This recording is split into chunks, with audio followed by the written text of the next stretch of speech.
Imagine this. It's 1995. You're a high school teacher in a suburb of Toronto or Vancouver. You drive a humble Honda Civic, you have a modest pension plan, and you make a comfortable middle-class living. One day you decide to buy a house, a classic red brick, three-bedroom home with a big backyard and a maple tree out front. It costs you about $180,000. It feels expensive, sure, but the math works. Your salary covers your mortgage, groceries, utilities, gas, and you even manage to save a little for a rainy day. You're living the Canadian promise, the idea that if you work hard, you get ahead. Now snap your fingers. It is 2026. You're standing in front of that exact same house again. The bricks are older. The maple tree is bigger. But the price on the sign has gone from $180,000 to well over $2 million. Inside that house, there's no longer a single family.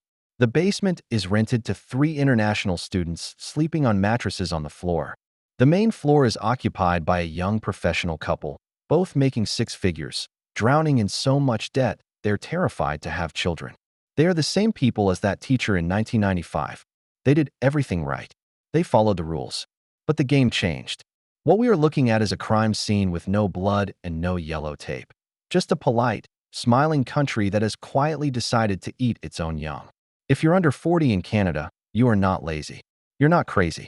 You are the unintended victim of a 40-year economic experiment that has gone catastrophically wrong. You're living in a nation that has stopped investing in the future and started cannibalizing the present.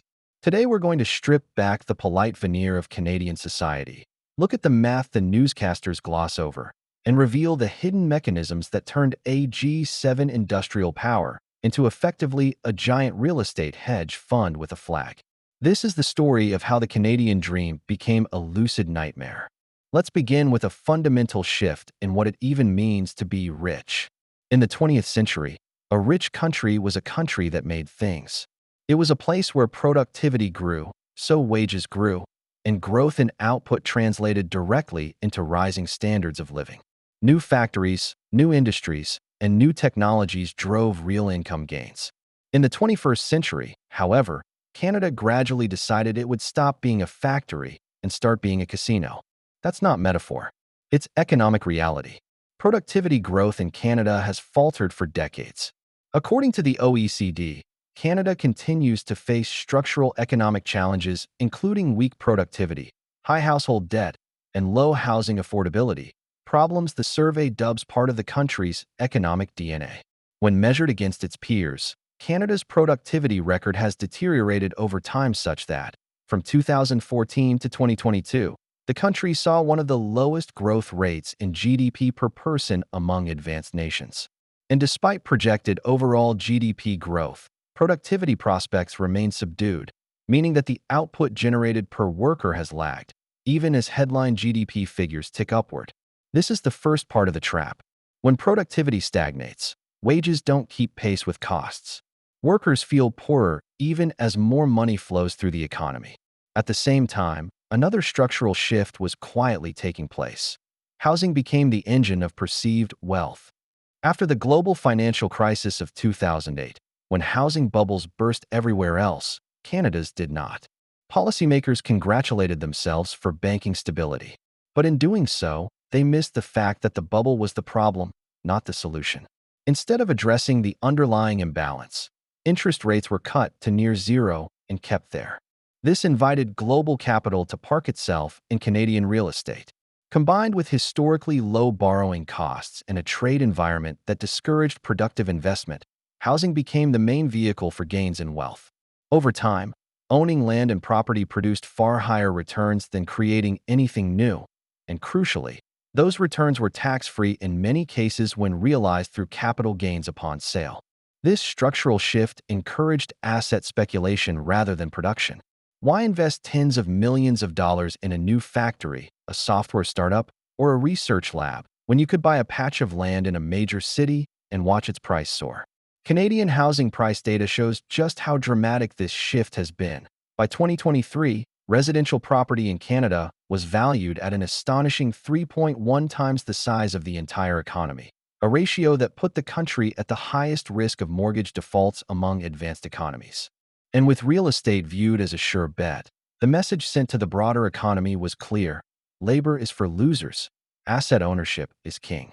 In the 1990s and early 2000s, you could build wealth through your job, your skills, and your industry.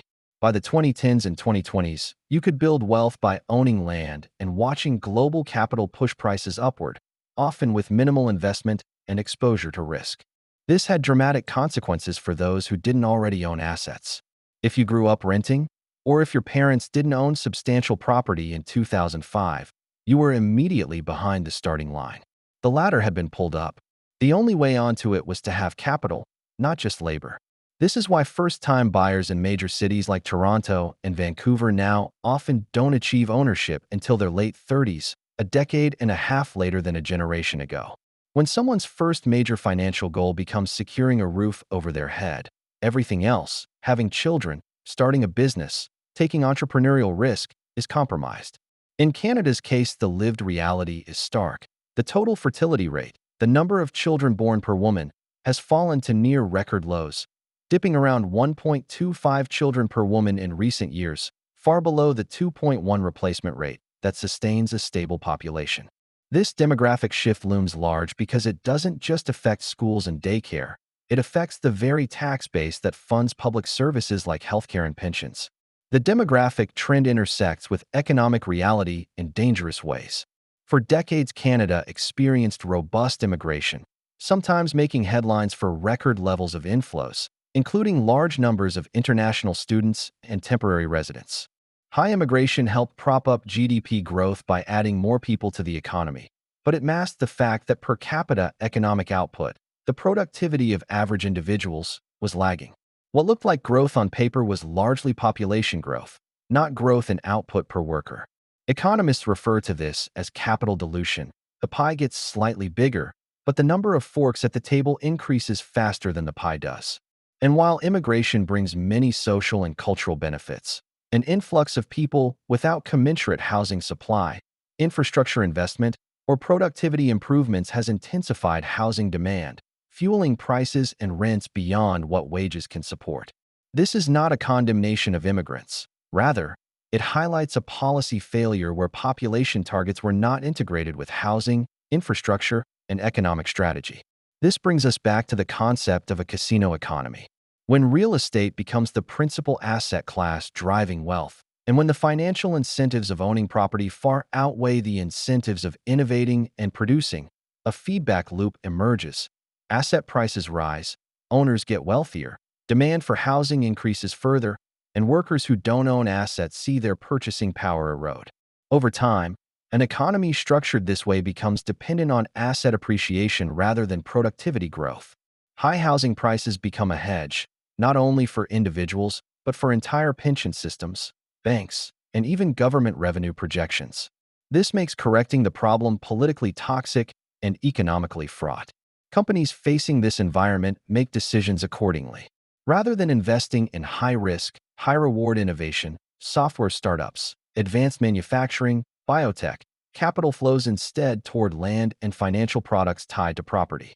Business investment weakens, and productivity growth stalls further. Canada's business investment has struggled relative to peers, and weak investment in productive capacity is cited as a drag on long-term growth prospects. Meanwhile, oligopolistic structures in key sectors compound the issue. With limited competition in banking, telecoms, grocery retail, and air travel, prices remain high even as wages stagnate relative to costs. This structural lack of competition functions like a hidden tax, further squeezing household budgets. Ordinary consumers see higher prices on essentials while asset holders continue to benefit from capital gains, reinforcing inequality. The housing market itself has, at times, shown signs of modest improvement in affordability in certain segments and quarters, a few percent decline in home prices in some regions, and slight easing in mortgage payments relative to income in 2025. But these are small reprieves compared to the decades-long trend of escalation. And improvements in one quarter do not reverse a structural problem that has reshaped generational wealth and opportunity. Add to all this the challenge of household debt. Canadians have among the highest levels of household debt relative to income in the developed world, a direct result of the belief that debt is wealth and homes are ATMs that never stop paying. When interest rates normalized from historic lows, debt servicing became a real issue, dragging down discretionary spending and leaving households financially exposed. This was not just theoretical. Economists and fiscal observers have highlighted high household debt as a risk to financial stability in Canada for years. Debt expands when people borrow to buy more expensive houses than incomes can justify, and then the burden remains when rates rise.